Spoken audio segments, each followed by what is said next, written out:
advanced speech overall, and it's the second time he will be doing an interpretive reading assignment.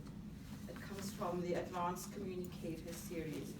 Interpretive reading is when you take someone else's ideas and emotions by reading a work of literature using voice and body to convey the ideas, emotions, attitudes, and intentions of the author.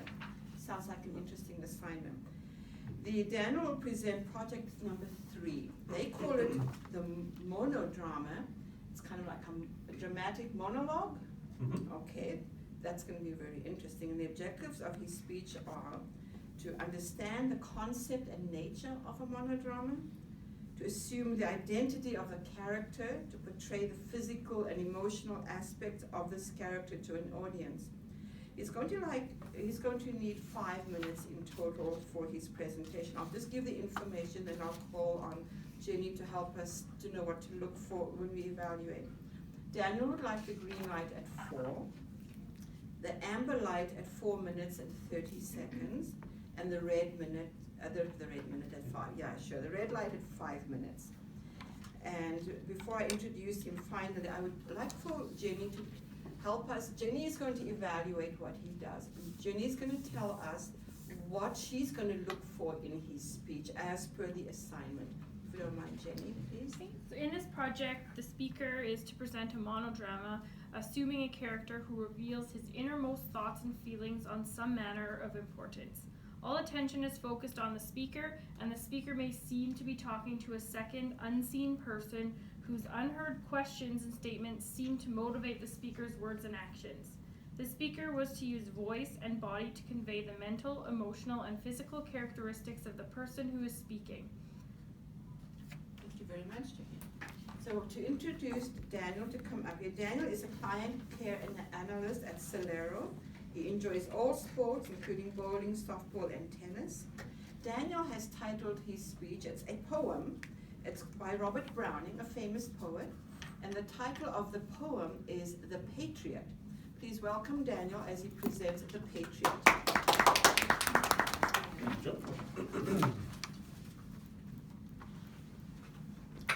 Fellow Toastmasters, most welcome guests.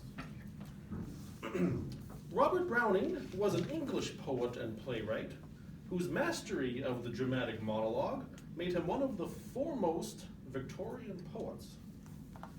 His poems are known for their irony, characterization, dark humor, social commentary, historical settings, and challenging vocabulary and syntax. The poem that I will be reading for you today, The Patriot, as Joan just explained, is a dramatic monologue. In this poem, Browning talks about politics, patriotism, religious faith, and the harsh reality of the leaders who are true to their sense of patriotism. It speaks about the sacrifice of such leaders who are misunderstood by the people. So basically, the speaker of the poem is a patriot. The poem is a monologue of this patriot speaker who narrates his tale to us as he is taken to the scaffold to be executed publicly for his misdeeds. He explains the situation, how he was once well loved by everyone, how he's now despised by the people. It's important to note the patriot is innocent of having done these misdeeds, and it is only out of the misunderstanding of the people that he is being put to death.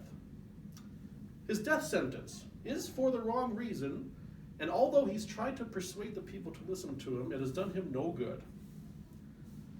This makes The Patriot a harsh critique on public sentiment and morality. It focuses on the idea that not all decisions are made or supported by the people, are the right decisions, or even in their own interest. The poem has a sense of universality to it, as history has witnessed the rise and fall of many such patriots. This is a grim reminder that life can be uncertain. So without further ado, I now present to you The Patriot by Robert Browning.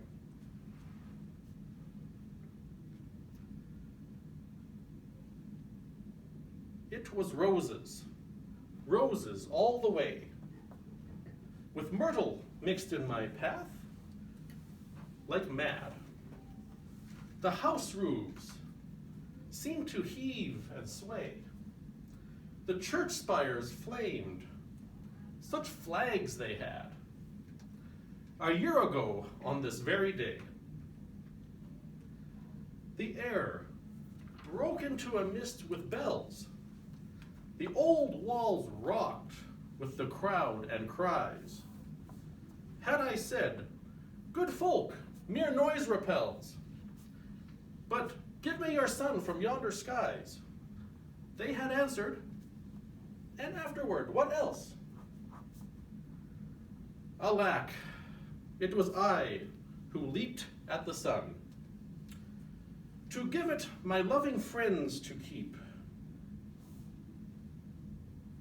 Naught man could do have I left undone, and you see my harvest what I reap.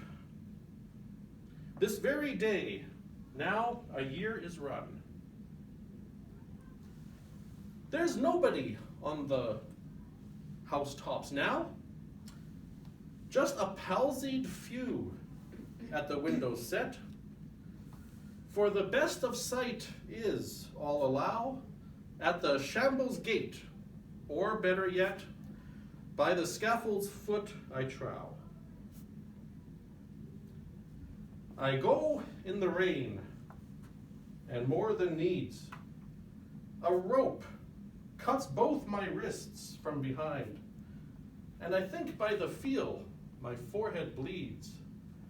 For they fling, whoever has a mind, stones at me for my year's misdeeds. Thus I entered, and thus I go. In triumphs, people have dropped down dead, paid by the world. What dost thou owe me? God might question, now instead. 'Tis God shall repay. I am safer so. Madam Toastmaster.